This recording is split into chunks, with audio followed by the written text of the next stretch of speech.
Rainy day people always seem to know when it's time to call. Rainy day people don't talk, they just listen till they've heard it all. Rainy day lovers don't lie when they tell you they've been down like you. Rainy day people don't mind if you cry on a tear or two.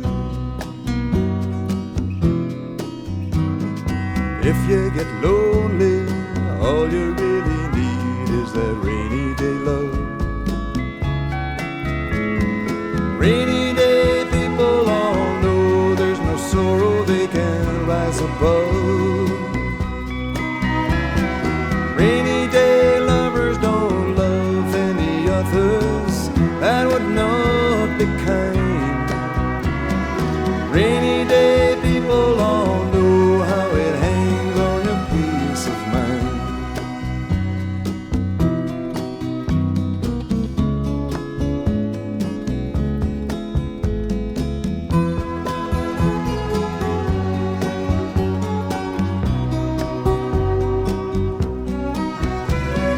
Rainy day lovers don't lie when they tell you they've been down there too.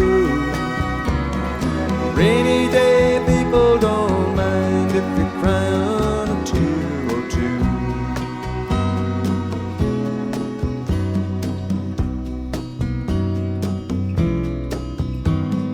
Rainy day people always seem to know when you're feeling blue. High-stepping strutters who land in the gutter sometimes need one too. Take it or leave it, or try to believe it if you've been down too long. Rainy day lovers don't hide love inside, they just pass it on. Rainy day lovers don't hide love inside, they just pass it on.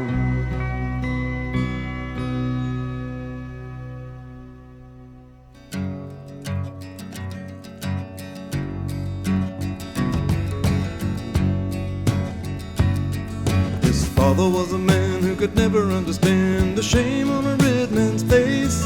So they lived in the hills and they never came down but to trade in the white man's place. Early in the spring when the snow had disappeared, they came down with a bag of skins. In the fall of the year of 1910, Daddy died by the road down in Cherokee Bend. Daddy didn't like what the white man said about the dirty little kid at his side.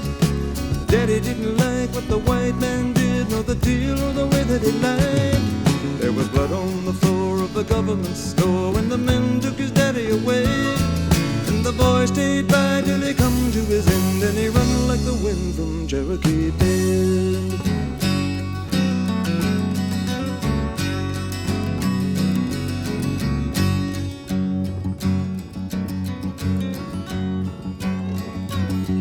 Now the mother was alone and the winter was at hand, and she prayed to her spirit can.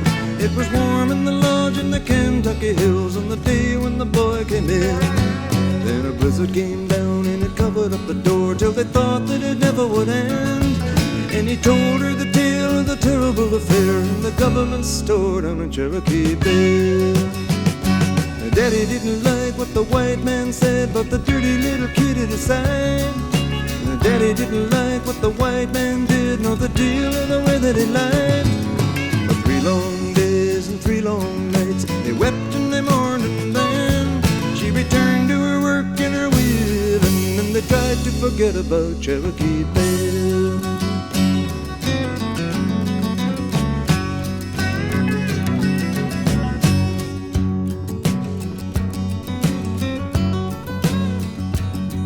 Now the boy wasn't big, but he hunted what he could, and they lived for a time that way.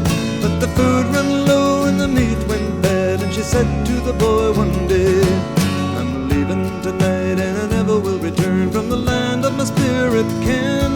You must take what you need and trade what you can for a red man's brave Cherokee Bend. It wasn't very long till she closed her eyes and he wrapped her in a robe. He found her a place on the side of the hill and he buried her in the snow. Early in the spring he was seen coming down with his load looking ragged and thin. Not a year had gone by when he stood once again in the government store down in Cherokee Bend.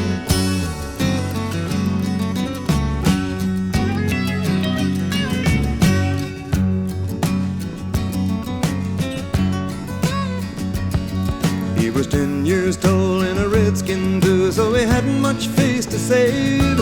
And the men sat around and they laughed and they clowned at the talk of a criminal's grave. And a man from the east didn't smile when he said, "You're the son of that Indian scum. If you value your hide, then you better abide by the white man's rules here in Cherokee Bend." But Daddy didn't like what the white man said about the dirty little kid at his side. Daddy didn't like what the white man did, nor the deal or the way that he lied. Then he spit on the floor of the government store and it served him to no good end.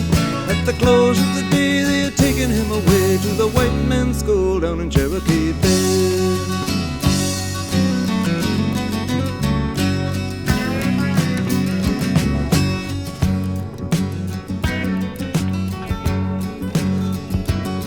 It's been 21 years since the boy disappeared. Where he run to nobody knows, but they say he fell in with a man named Jim and he rides in the rodeo. They say he returned all alone to a place hidden deep in the Kentucky clan, and it's pretty well known who hauled up the stone to the grave on the hill above Cherokee Bend. Daddy didn't like what the white man said about the dirty little kid at his side. Daddy didn't like what the white man did, nor the deal or the way that he lied. There was blood on the floor of the government store when the men took his daddy away. It was 1910 and they never had a friend when he died by the rope down in Cherokee Bend.